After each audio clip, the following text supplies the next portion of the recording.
Hi, it's Alan Richardson again with evidence number 57 of 1,000 evidences for the LDS Church. Today we'll be talking about evidence of Middle Eastern DNA being found in the Americas. Over the last few years, there's been a lot of noise of people claiming that there's no Middle Eastern DNA found anywhere in the Americas. These sweeping generalizations were true at one point. There had not been DNA found in the Americas, but since that time, the voices have become silent because there is quite a bit of evidence that DNA from the Middle East that has been found in the Americas in various tribes. Some people insist on finding specifically Jewish DNA in the Americas. The scholars say, we have sources here that say that there's no one single Jewish DNA. As we know, the Jewish nation is made up of many different other nations of people that migrated to the land of Israel. And so there's no one single DNA strain that would describe all Jewish people. And also, some people assume that the Book of Mormon people were Jewish. They were Israelites. All Israelites were not Jews. All Jews were Israelites, but the people that came out from Jerusalem in the Book of Mormon narrative were of the tribe of Joseph through Ephraim and Manasseh. The people of the Mulek people, they may have had some Jewish DNA with them because Zedekiah was Jewish, and or his we don't know about his servants. His servants are the ones that took the child of Zedekiah and brought him to America. There are a lot of people out there who insist that all of the sons of King Zedekiah had been killed.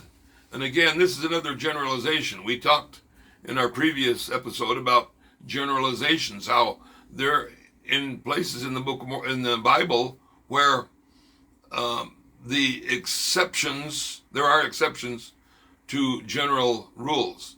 But it's always best not to make sweeping, all-inclusive generalizations anyway. We have a visual here of the evidences of Middle Eastern DNA being found in the Americas. And I might mention specifically the evidence found in Colombia, which is part of the New World. And not that the Book of Mormon took place in Colombia, but that the influence, the people, the population could have moved. We have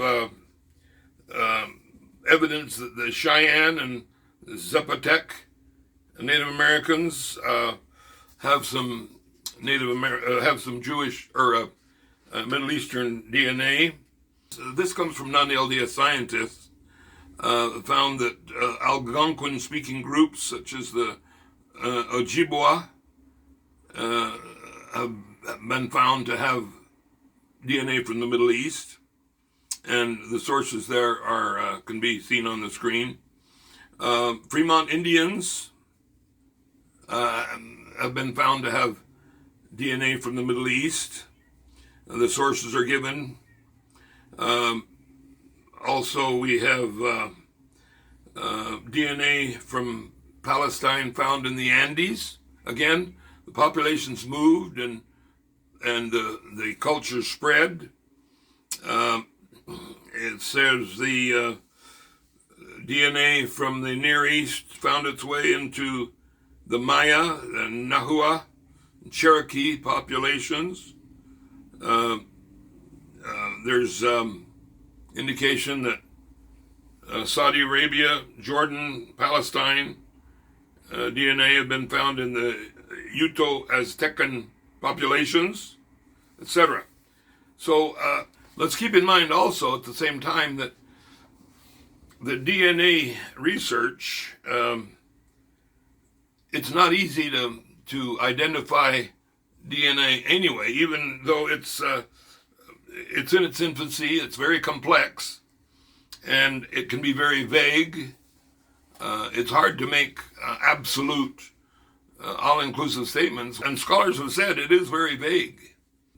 DNA can be degraded, contaminated, markers can disappear, etc.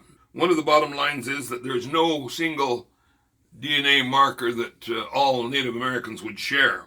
So with that, I think we can see that there's a lot of information to indicate that there is indeed DNA from the Middle East that has been found in the Americas. And hope that you will be able to see the evidence, use logic and reason, as well as the evidence itself, along with the promptings of the Spirit. If it rings true, if it's there's something there, it's worthy of your consideration, and it all points to the truthfulness of the church, the truthfulness of the Book of Mormon, and the truthfulness of the prophet Joseph Smith. Thanks for listening. We'll see you next time.